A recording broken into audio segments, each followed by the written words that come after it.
Party का सबसे मजबूत कमांडर लालू प्रसाद था। जी, समस्या क्या है बक्सर का? यहाँ ठीक क्या है बक्सर में? बक्सर क्षेत्र की महिलाओं के लिए आप क्या सोच रहे हैं, क्या करिए? हम लोग बड़ा सोचे हैं। लालू का बसंती हम ही है। लालू की बसंती हम ही है। हाँ, लालू हमको नीचे से मंच पर बुलाया, हाईलाइट किया, तब बम्पर और से चुनाव जीते थे। हम लोग चाह रहे चौसा हैं, प्रखंड से। हाँ, हम लोग चाह रहे हैं कि एकदम बीजेपी वाला को उखाड़ कबाड़ के एकदम बिहार से समाप्त कर। क्योंकि नीतीश जी का आप अकेले छाक छुड़ा देते हैं। नीतीश जी के आप टिकते नहीं अकेले आपके सामने। असल सवाल पर आ गए जी। जो मैं राज्य के मुख्यमंत्री को ठीक कर सकता हूँ जी। तो बाकी जो चुनाव लड़ने वाले लोग हैं किस खेत की मूली है देंगे कि 1 लाख रुपए हर रक्षाबंधन को प्रत्येक साल हर घर के मालकिन को देंगे घर खर्च चलाने के। हर रक्षाबंधन। और फिर भी देश खतरा में, वो भी पाकिस्तान से। सर हमारे एक जिला पाकिस्तान को फूक देगा मुसलमान भाई हमारे लोग बिहार के, उड़ आ जाएगा, पता नहीं लगेगा। हम लोग बहुत तन मन धन से एकदम तैयार है, एकदम पूरा लग रहा है कि इस बार एकदम जीत निश्चित है। हम लोग जीतेंगे, हमारे पास वोट न है। नेता जीत जाए, प्रचार करेंगे इसलिए जीत जाए। हाँ, सब जनता से मिलेंगे, घर घर मिलेंगे। एक तरफ नफरत फैलाने वाले लोग हैं, संविधान को बदलने वाले लोग हैं, लोकतंत्र को कुचलने वाले लोग हैं और धोखेबाज कुल बड़े बीजेपी वाला वादा कर करके भूल जाते हैं। क्या आपके लालू की पसंदी से भी हम लोग मिल लिए हैं? ये भी उठ रहा है सुधाकर जी की किडनी के बदले टिकट दिया गया है।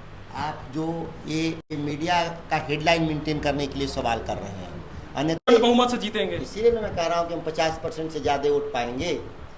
वो 1 वोट में 4 लोग लड़ रहे हैं, हम 1 वोट में 80% पे हम अकेले लड़ रहे हैं। नमस्कार, नक्षत्र न्यूज के इस खास मुलाकात में आपका स्वागत है और मैं हूँ आर्यमन। देखिए, हमारे साथ आज मौजूद हैं बक्सर के आरजेडी प्रत्याशी सुधाकर सिंह जी, जो हमेशा एक्टिव रहते हैं सोशल मीडिया पे और एक्टिव नेता भी हैं और आरजेडी के चहेते नेता भी हैं। फिलहाल क्या कुछ कहते हैं, आइए थोड़ा बात करते हैं। नमस्कार सुधाकर जी। नमस्कार। सबसे पहले तो बक्सर से आपका किससे मुकाबला है, क्या समझते हैं? बक्सर में मेरा मुकाबला किसी से नहीं है। इसलिए नहीं है कि अभी तक जो मुख्य विपक्षी पार्टी भारतीय जनता पार्टी के भीतर अनिर्णय की स्थिति है। उसके 3 धड़े दावा करते हैं कि मैं ही असली हूँ। अभी असल नकल का जो खेल है भारतीय जनता पार्टी में, वो अपना निर्णय ले लेंगे, नामांकन कर लेंगे, इसके बाद लड़ेंगे लोग। सुधाकर जी, आप बोल रहे हैं किसी से मुकाबला नहीं है, लेकिन देखिए बीजेपी प्रत्याशी मिथिलेश तिवारी जी का भी हाल ही में बयान आया है कि सुधाकर जी को हराने के लिए, मुझे हराने के लिए 100 जन्म भी कम पड़ेगा। क्या कहिएगा इस पे? वो तो पहले ही हारे हुए हैं ना। विधानसभा के चुनाव में जहाँ से एमएलए थे वहाँ जनता ने उनको हरा दिया और बुरी तरह से हराया इनको।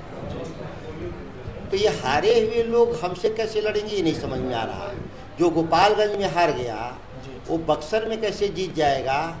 ये उनका ईवीएम वाला कोई सेटिंग की बात कर रहे होंगे, उसके भरोसे बात बोल रहे होंगे। क्या आपका मुद्दा क्या होगा बक्सर को लेकर? बक्सर को लेकर के मेरे मुद्दे वही हैं जो बिहार के लिए मेरे मुद्दे। अच्छा, मुद्दा से पहले मैं कुछ और पूछना चाहूँगा कि समस्या क्या है बक्सर का? यहाँ ठीक क्या है बक्सर में? नहरों में पानी का किल्लत है, हर खेत तक बिजली की व्यवस्था नहीं है, सड़कें जर्जर हालत में है, पर्यटन का कोई भी केंद्र नहीं है, शिक्षा का कोई भी केंद्र नहीं है। विश्वामित्र जी का तपोस्थली, भगवान राम का शिक्षा दीक्षा स्थली दुनिया में नाम था, आज कहाँ है बक्सर शिक्षा के क्षेत्र में? रोजगार के क्षेत्र में कोई काम नहीं है, मंडियाँ कहीं नहीं है कृषि उत्पाद को बेच सकें, डेयरी के क्षेत्र में उस तरह का कोई बड़ा सेंटर नहीं है जिसे पशुपालक समाज अपना पूरे दूध को बेच सके। तो क्या है क्या बक्सर में जिसकी हम लोग चर्चा करें? ये पुनर्निर्माण का काल होगा बक्सर, जो बड़े स्तर पे पुनर्निर्माण करना होगा, तभी इसका पुनः गौरव वापस आएगा। तो क्या मुद्दा होगा आपका बक्सर को लेकर, खासकर अगर बात करें तो? हमने तो उन मुद्दों का जिक्र भी कर दिया कि जो चीज़ नहीं है उसी को ना ठीक करना है हमको। सड़कों को ठीक करना है, बिजली हर खेत तक पहुंचाने का व्यवस्था करना है, नहरों के पानी अंतिम तक जाए, किसानों के उत्पाद को सही मूल्य मिले और उसके लिए प्लेटफॉर्म हो, बाजार समिति हो, मार्केट हो। ये तमाम केवल बिहार, ये मसले बक्सर के नहीं, पूरे बिहार के मसले हैं।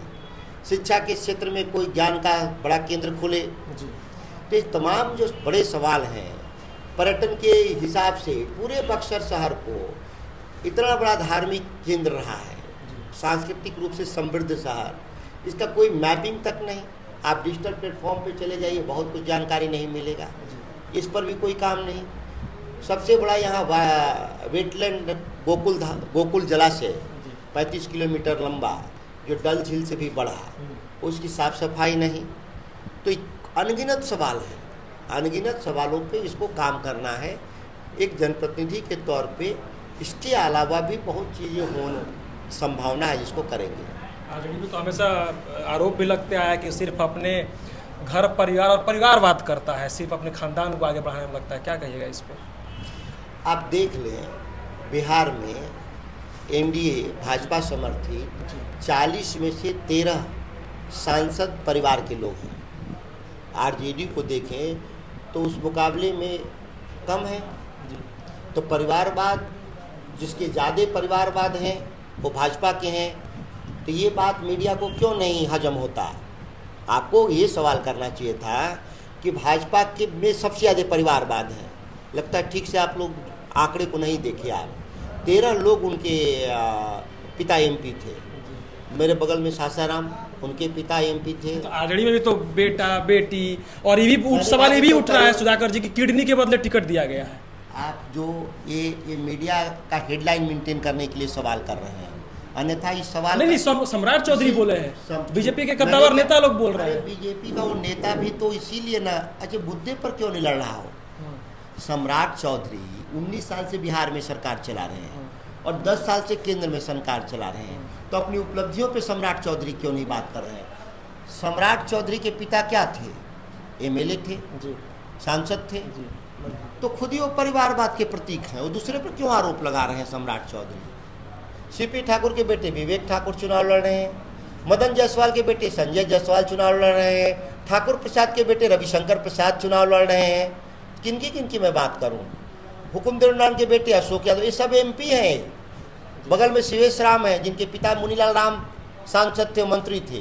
तो ये जो परिवारवाद के जो प्रतीक हैं भारतीय जनता पार्टी के लोग, और सम्राट चौधरी बेसलेस लीडर हैं जी, वो असेंबली का चुनाव हारते हैं और वो बीजेपी के अध्यक्ष बन गए और घेरा की राजनीति कर रहे हैं। बिहार के लिए क्या वो किया है, इस पर बात कर ले। अब ये नहीं कह सकता कि करेंगे, जो सत्ता में है वो ये नहीं कहेगा करेंगे। आपने जो किया है उसका हिसाब दो। तो ताल ठोक के भी बोल रहे हैं कि महागठबंधन को, इंडी महागठबंधन को 15 सीट भी लाना, मतलब पानी पीने का काम हो जाएगा। भाई हम 1 से 15 जा रहे हैं सम्राट चौधरी के शब्दों में। स्वाभाविक है कि उससे ज़्यादा ही जीतेंगे हम बिहार में। कोई भी विपक्ष थोड़ा ना हमको ज़्यादा सीट देगा। मान के चलिए कि हम ज़्यादा जीतेंगे, हम आधे से अधिक सीटों पे बिहार में चुनाव जीतेंगे। आधे से अधिक बड़ा बयान है ये। इस बयान का आधार भी है। अगर सम्राट चौधरी कह रहे हैं कि हम 15 सीट जीतेंगे, तो आप मान के चलिए कि हम 25 जीतेंगे, वो 15 जीतेंगे। वो अपनी बात कर रहे हैं। अच्छा ठीक है, चलिए बक्सर की अगर हम बात करें तो बक्सर के युवाओं की जो मांग है, या बक्सर के युवाओं के लिए, या बक्सर की जनता के लिए ऐसा आप क्या करिएगा अगर यहाँ से सांसद बनते हैं तो आपको वोट दें?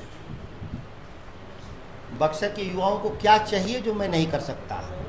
आपने युवाओं से पूछिए, बक्सर में जिसका आप इंटरव्यू लिए हैं, उनको क्या चाहिए। जो उनको चाहिए वो मैं करूँगा। मेरी ताकत है, हम करने वाले लोग हैं। कल दिन क्या करेंगे बात की बात, अभी तक जितना किए हैं वही काफ़ी है। हम एक जनप्रतिनिधि हैं ना, एमएलए हैं। हमने बच्चों को पढ़ने के लिए सबसे बेहतरीन चीज़ों को मैंने ठीक किया, और हमारे तेजस्वी जी ने इसी आधार को आगे बढ़ाया कि सरकारी नौकरी में 2.5 लाख अकेले टीचर बहाल कर दिया हमने। किसके लिए? अच्छा, मैनिफेस्टो में भी सवाल उठ रहा है आपके। आपके मैनिफेस्टो पे सवाल है। आपके सारा मैनिफेस्टो बोल रहा है कि बिहार नहीं लगता पूरा देश का मैनिफेस्टो बना दिए, 1 करोड़ नौकरी देने का। स्वाभाविक हम देश की सरकार बनाने जा रहे हैं तो देश का मैनिफेस्टो बीजेपी की अभिनेत्री एक थी, वो तो बोलती है कि ये तो मजाक है, बिहार का मैनिफेस्टो नहीं तो पूरे देश का मैनिफेस्टो बना के स्वाभाविक है कि हम देश की सरकार बनाने जा रहे हैं जी। जब हम देश की पार्लियामेंट का चुनाव लड़ रहे हैं देश की सरकार बनाने के लिए, बिहार की सरकार बनाने के लिए तो कर नहीं रहे। अब वो बेचैन है लोग कि जो बिहार में हमने अचीवमेंट है, मेरी उपलब्धियां हैं, ये राष्ट्रीय स्तर पर हम ले जा रहे हैं, तो इनकी बेचैनी है क्योंकि उन मुद्दों पे वो फेल कर चुके हैं, तो उनको लगता है कि ये नहीं हो सकता, जबकि हम 17 महीने की सरकार में करके दिखाए हैं। तो जब हम 17 महीने के कार्यकाल में करके दिखाए हैं तो देश में भी दिखाएंगे। इस बेचैनी को हम समझ रहे हैं भारतीय जनता पार्टी को कि जो उन्होंने ठगा, जो लूट तंत्र कायम किया है, पॉकेटमारी किया है गरीबों के साथ, नौजवानों के साथ, वो बात अब मानस पटल पर है। तेजस्वी यादव ने उसको समझा दिया कि नहीं, सभी काम संभव है। ऐसा लग रहा है आपको? आपको क्यों नहीं लग रहा? ये तो मेरा सवाल आप ही से, हम आपसे भी सवाल कर रहे हैं, आप भी जवाब दीजिए। हम मीडिया के चौथा स्तंभ है, जब हमने यहाँ किया तो क्यों नहीं देश में कर सकते? मतलब पूरा कॉन्फिडेंस है। कॉन्फिडेंस इसलिए है कि राज्यों से ज्यादा, इसलिए ऐसा बोल रहा हूँ सुधाकर जी जी, राज्यों से ज्यादा संसाधन है केंद्र के पास जी। और केंद्र में जो नरेंद्र मोदी मॉडल है कि गरीबों का संपत्ति छीनना और अमीरों को देना, उस मॉडल को पलट देना है। बस अमीरों पर टैक्स लगाएंगे जी और गरीबों के पक्ष में फैसले लेंगे, बस इतना ही पलटना है फैसला, और क्या करना है। बीजेपी भी तो दावा कर रही है कि अब की बार 400 पार, और अभी हाल ही में वीडियो एक आया है मोदी जी का, खुद बोल रहे हैं कि बिहार में हो सकता है इस बार 40 के 40 सीट बहुमत के साथ, प्रचंड बहुमत के साथ जीत। क्यों? बिहार के लोग बेवकूफ़ हैं जो मोदी जी समझ रखे हैं। बिहार को विशेष राज्य का दर्जा दिया मोदी जी ने, कानूनी अड़चन है कह रहे हैं मोदी जी, हम पढ़े लिखे इसीलिए मैंने इस शब्द का इस्तेमाल किया। तो विशेष पैकेज को कौन रोका है देने के लिए? और हम विशेष पैकेज में बहुत पैसा तो मांग नहीं रहे, हम तो कह रहे हैं 2 लाख करोड़ रुपया दे दो। आप एक परियोजना पे गुजरात से महाराष्ट्र में एक बुलेट ट्रेन चलाने में 1.5 लाख खर्च कर रहे हैं, और बिहार के 13 करोड़ आबादी के लिए 2 लाख करोड़ रुपया दे दीजिएगा तो आपका घट जाएगा? नहीं, आप अडानी अंबानी को सब पैसा दे चुके हैं इस देश का। 15 लाख करोड़ रुपए देश के गरीब लोगों का पैसा आपने छीन करके अडानी अंबानी का लोन माफ करने का काम किया है। पैसा आपने लूट लिया है मोदी जी, ये लूट है सीधे। तो लूट के क्या कर रहे हैं पैसा? वही अडानी अंबानी को दे रहे हैं, अपने दोस्तों मित्रों में बांट रहे हैं, और क्या कर रहे हैं। तो उससे देश की अर्थव्यवस्था भी तो, देश की अर्थव्यवस्था तो बैठ गई ना भाई, देश की अर्थव्यवस्था तो बैठ गई ना कि 80 करोड़ लोगों को 5 किलो अनाज पर जिंदा है। अब इससे बड़ा क्या उदाहरण हो सकता? 5 किलो अनाज पर जिंदा है इस देश में लोग, इससे बड़ा क्या उदाहरण हो सकता है देश में कि अर्थव्यवस्था बैठ गई? तो क्या हम बदल देंगे। हम गरीब लोगों को, बीपीएल धारी लोगों के घर के मालकिन को हम साल में 1 लाख रुपया देंगे घर खर्च चलाने के लिए। गैस का सिलेंडर जो 1200 रुपये घटा के 500 रुपया कर देंगे। हम 1 करोड़ पक्की नौकरी देंगे, ये नरेंद्र मोदी वाली नकली नौकरी नहीं, अग्निवीर वाली नौकरी नहीं, पेंशन सहित नौकरी। अग्निवीर में भी सवाल उठ रहा है, अग्निवीर को लेकर क्या कहिएगा? अग्निवीर खत्म कर देंगे और अग्निवीर योजना से जो बच्चे गए हैं उनको हम परमानेंट कर देंगे और नई बहाली करेंगे। जो खाली तो दावा कर रही है कि एक भी बच्चे की जो मतलब किस्मत है, कैरियर है, खराब नहीं होगा अग्निवीर बच्चे जो। नहीं, कोई कैरियर खराब नहीं होगा, वो कैरियर बनाए ही है। लाठी लेके अडानी अंबानी के फैक्ट्री में जाके खड़ा हो जाएंगे, सेना से नौकरी छोड़ के आएंगे, अडानी अंबानी के घर के सामने खड़ा हो जाएंगे 20-25 रुपये महीने पर। यही तो कैरियर आपने बनाया उनका। आपके अच्छे अच्छे कदावर नेता आरजेडी के पार्टी छोड़ भी रहे हैं। अभी देखिए देवेंद्र जी भी छोड़े और ये बोले हैं कि पार्टी का कोई सिद्धांत नहीं है, जिस पार्टी में सिद्धांत नहीं है मेरा उस पार्टी में रहना उचित नहीं होगा। देखिए हर दल में लोग पार्टी छोड़ रहे हैं, और इस वक्त जब लोकसभा चुनाव हुई है, लोकसभा चुनाव के आयन वक्त पे मैं बोल रहा हूँ, हर दल में लोग पार्टी छोड़ रहे हैं। देखिए चुनावी राजनीति में जिसको इंटरेस्ट है कि मुझे चुनाव लड़ना है तो वो लड़ना चाहता है। अब उसके लिए नीति सिद्धांत नहीं देखता वो। अगर टिकट मिल जाए तो नीति सिद्धांत ठीक है, टिकट नहीं मिला तो नीति सिद्धांत खराब हो गया। ये हर दल में ऐसा होता है, हर दल में लोग छोड़ते हैं, ऐसा नहीं है कि कोई एक दल में। उनके सिटिंग सांसद छोड़ा उन्होंने, अजय निषाद ने, भारतीय जनता पार्टी के, वो आज इंडिया गठबंधन की तरफ से संसद के प्रत्याशी हैं। और भी लोग हैं, बहुत लोग हैं जिनका नाम समय पर उजागर हो जाएगा। जी चलिए ठीक है। देखिए सर, ददन पहलवान का भी हवा आ रहा है, नाम कि चुनाव लड़ने वाले हैं, क्या कहिएगा उसके लिए? मीडिया में हवा है, लोग तो चर्चा नहीं करते। नहीं पूरे ये कोई अखाड़ा तो है नहीं कि पहलवान कोई चढ़ जाएगा इस पर, ये तो लोकतंत्र का अखाड़ा पूरा है। जोर शोर का हवा चल रहा है, तूफान चला कि ददन पहलवान भी आपके खिलाफ लड़ेंगे चुनाव। मेरे खिलाफ क्या? अरे वो भाजपा के खिलाफ लड़ेंगे। आप समझ रहे हैं मैं क्या बोलना चाह रहा हूँ? आप समझ रहे हैं मैं क्या बोलना चाह रहा हूँ? ऐसा नहीं है कि वो किसका मेरे खिलाफ लड़ेंगे, सबके खिलाफ तो लड़ेंगे। मैं समझ रहा हूँ मैं क्या बोलना चाह रहा हूँ। वो आपके खिलाफ ही लड़ेंगे चुनाव। मेरे खिलाफ लड़ना था उनको। तो रामगढ़ में मैं एमएलए था, हाँ। वो आके लड़े होते मेरे खिलाफ। अब क्यों हवा चल रहा है? अब जो डुमराव में ही 5वें नंबर पे चले गए, हाँ। तो बक्सर लोकसभा तो बहुत बड़ा क्षेत्र है ना जी, उसमें क्या हालत होगा आप लोग समझ ही रहे हैं। सुधाकर जी देखिए, बक्सर का अगर माने पिछले 16 आम चुनावों की अगर बात करें तो 11 चुनावों में ब्राह्मण बीजेपी जीता है। तो बक्सर की अगर ऐसी चुनाव के लोग कहते हैं कि सामाजिक समीकरण जो साध लेता है जीत उसकी ही निश्चित हो जाती है। 11 बार बीजेपी नहीं जीता है, इस तथ्य को सुधार लिया जाए। 4 बार जीते हैं लालमुनि चौबे और 2 बार जीते हैं चौबे, यही नहीं 6 बार, 11 बार कहाँ जीते हैं भाजपा के लोग। जो ब्राह्मण लोग हैं उसमें कैंडिडेट वो जाति मैं वही बोला, जीती होगी। सामाजिक समीकरण वही बोला, कांग्रेस- सामाजिक समीकरण को लेकर जो साधता है जीत उसकी निश्चित हो जाती है। देखिए, तो बक्सर बीजेपी ब्राह्मणों का किला गढ़ माना जाता है, ब्राह्मण का समुदाय जो है समूह अधिक है। तो क्या चुनौती आपको लग रहा है यहाँ बक्सर? देखिए, मैं जातियों की राजनीति नहीं करता, हम किसानों की राजनीति करते हैं जी, और मैं जानता हूँ कि इस राज्य में इस पूरे बक्सर संसदीय क्षेत्र में जी। 80% लोग किसान हैं जी, जिसकी हम लड़ाई लड़ते जी। हैं, और भी लड़ते होंगे लोग, मैं ये नहीं कह रहा कि बाकी लोग नहीं लड़ते होंगे। मैं उनकी लड़ाई लड़ता हूँ और मेरी अपेक्षा भी उन लोगों से है और मुझे उम्मीद है कि हम केवल जीतेंगे नहीं, मैं इस बात को नोट कर लीजिएगा जी। नक्षत्र चैनल के जी, जी, बिल्कुल। मैं जीतूंगा नहीं ये महत्वपूर्ण नहीं है, मैं स्पष्ट बहुमत से जीतूंगा ये महत्वपूर्ण खबर है। बहुत बड़ा बयान दे रहे हैं आप। जी, निश्चित तौर पे मैं 50% से ज़्यादा वोट पाके जीतूंगा और इतिहास कायम करूंगा इस लोकसभा में। तो यहाँ पे आनंद मिश्रा भी खड़ा हो रहे हैं, उनका भी नाम आ रहा है, उनका भी हवा खूब लहर दौड़ा हुआ है बक्सर लोकसभा में। आनंद जी लड़ रहे हैं, लालन जी किन आधारों पे लड़ रहे हैं वो आनंद जी बताएंगे। वो तो कह रहे हैं कि हम मोदी जी के सपनों को पूरा करेंगे जी। तो मोदी जी का सपना आनंद मिश्रा पूरा करेंगे कि मोदी जी का सपना मिथिलेश तिवारी पूरा करेंगे? अश्विनी चौबे अभी ने कहा ही है कि मैं 10 तक इंतजार करिए, फैसले मैं भी अभी हूँ 10 तक। तो ये तीनों आदमी नरेंद्र मोदी के जो सपना पूरा करना चाहते हैं, ये 10 के बाद साफ होगा कि कौन सपना पूरा करेगा, उनका लड़ेगा या कौन सपना को तार तो ये आपके लिए चुनौती है ना, 3 लोग सपना पूरा करने पहुंचे हैं मोदी जी का। ददन पहलवान भी आपके अगेंस्ट है, इधर बीच में देखिए अनिल जी भी खड़े हैं, तो आपको ये आपके लिए चुनौती है। जाहिर है ना, ददन पहलवान जी आप खुद ही कह रहे हो कि भाजपा का सपना साकार करने के लिए लड़ रहे हैं। वो चाहते हैं कि भाजपा यहाँ से चुनाव जीते। क्या चाहते हैं तो वही जानेंगे, क्या सोच के लड़ रहे हैं चुनाव। आपने कहा, हम तो बोले कि ददन पहलवान इसी बार चुनाव लड़ने के लिए क्यों तैयार हुए हैं? आप बोले कि पिछली वहाँ विधायकी में भी लड़े होते, लेकिन इस बार ही उनका हवा क्यों है चुनाव लड़ने के लिए? इसलिए कि वो भाजपा को मदद करना चाहते हैं। भाजपा के एजेंट हैं। एजेंट थोड़ा बड़ा शब्द हो जाए। हाँ, उनके समर्थक आनंद मिश्रा लड़ ही रहे हैं भाजपा को मोदी जी के विजन पे, अश्विनी चौबे सपोर्ट कर ही रहे हैं, मिथिलेश तिवारी कैंडिडेट नाम में आ ही गए हैं, तो सब तो बीजेपी के साथ ही है। आप तो अकेले पड़ गए फिर तो, इसीलिए और आप दावा कर रहे हैं कि हम प्रचंड बहुमत से जीतेंगे। इसीलिए मैं कह रहा हूँ कि हम 50% से ज़्यादा वोट पाएंगे।